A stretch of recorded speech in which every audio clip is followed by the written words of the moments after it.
Hello, my name is Thames and I'll be doing a presentation on how the popular social media application Twitter has changed the nature of journalism.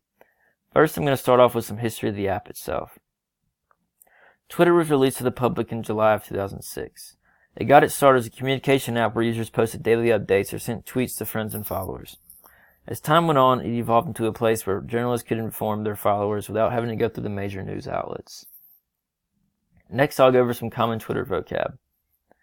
A feed is a main page where all the tweets posted by people a user follows appears. The tweets appear in chronological order, and they even offer an In Case You Miss It tab that highlights tweets that have gained popularity from the people that you follow. A tweet is a post by a user that is found on their profile in the feeds of their followers.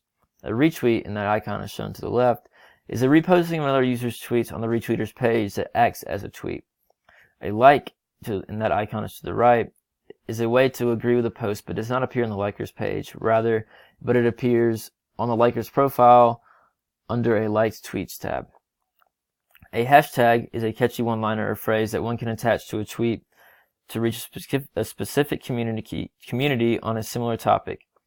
For example, in the 2016 election, Trump supporters used the hashtag MAGA, and Hillary Clinton supporters used the hashtag I'm with her.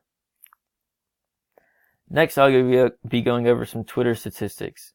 This statistic highlights the number of monthly active Twitter users in the United States from first quarter 2010 to first quarter 2019 in the millions. As you can see, the number has significantly increased over time, with the first quarter of 2019 reaching almost 68 million users.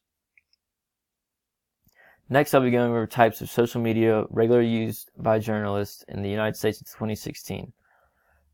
In the first place, you have Facebook, Google+, and social networks at 81%. And next, you have Twitter, Snapchat, and these microblogs at 80%.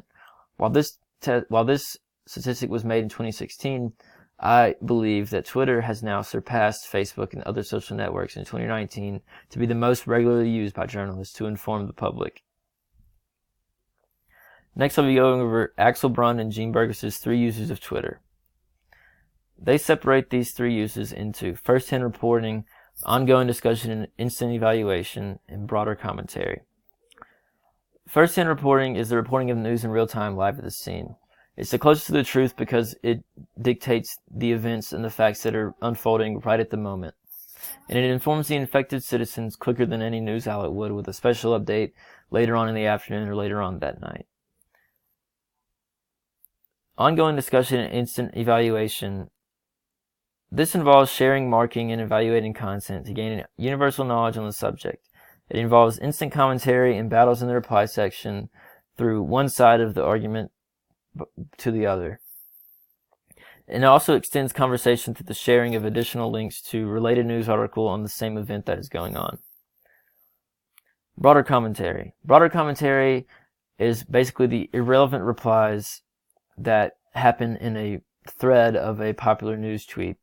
And it shows that shifts in the focus from the serious news to the jokester kind of troll replies that you find in farther down in threads. Next, I'll be going over harmful Twitter. While Twitter is full of resourceful news articles and reports, there is also a side that can be detrimental to the integrity of the field. These examples are listed below: fake news, bots, and echo chambers. Fake news is defined by dictionary.com as false news stories, often of a sensational nature, created to be widely shared or distributed for the purpose of generating revenue or promoting or discrediting a public figure, political movement, company, etc. Fake news was highlighted very much in the 2016 election by President Donald Trump.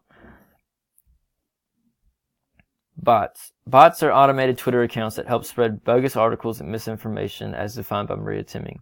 Bots go through popular news articles and pick out keywords and just make up bogus articles that don't make any sense and share them along a long line of automated accounts that just make it where it's trending and people catch on and don't do their facts research and just keep processing all these fake articles and share them along where it gets out of hand and where it gets to the point where it's going to be hard to stop the spread of the misinformation.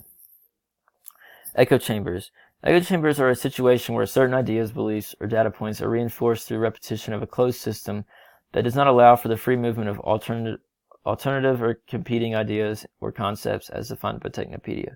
Echo chambers are used by journalists that use the same sources and don't go out on their own and do some real investigative research, and they just keep reporting the same mundane information when the public and the Twitter users want to see some variety and want to see some different sides of the story rather than the same sides over and over and over. Here's a list of sources that I used to put this project together. In conclusion, I have found Twitter to be on a sharp increase in regards to journalism. While there's still some harmful aspects, the whole of Twitter journalism is in a place where many did not expect it to be. These kinks will be worked out in time, and that is the responsibility of the journalists and the user public together. Thank you for your time, and I hope you have a great day.